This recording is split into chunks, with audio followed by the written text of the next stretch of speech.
ये कहानी है खास नसीहत। एक दौलतमंद सेठ के बेटे को अपनी धन संपदा पर बड़ा अभिमान था।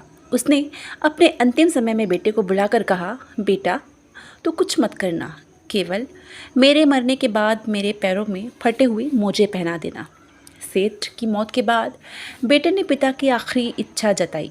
पंडित जी और बड़े बुजुर्गों ने उसे समझाया कि हमारे धर्म में मरने के बाद कुछ भी पहनाने की इजाज़त नहीं है, लेकिन बेटे की जिद थी कि पिता की आखिरी इच्छा पूरी हो।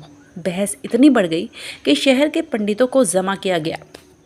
इसी माहौल में एक व्यक्ति आया और उसने बेटे के हाथ में पिता का लिखा हुआ खत सौंपा। उसमें पिता की नसीहत लिखी थी, मेरे प्यारे बेटे, देख रहे हो, दौलत, बंगला, गाड़ी और बड़ी बड़ी फैक्ट्री और फार्म हाउस के बाद भी मैं एक फटा हुआ मोज़ा तक साथ नहीं ले जा सकता। तुम हो कि उनसे दिल लगाए बैठे हो। एक रोज़ तुम्हें भी मृत्यु आएगी, तुम्हें भी एक सफ़ेद कपड़े में ही जाना पड़ेगा। अतः पैसों के लिए किसी को कभी दुख मत देना, धन को धर्म के कार्यों में ही लगाना। बेटा अब समझ चुका था कि पिता उसे वास्तव में क्या शिक्षा देना चाहते थे।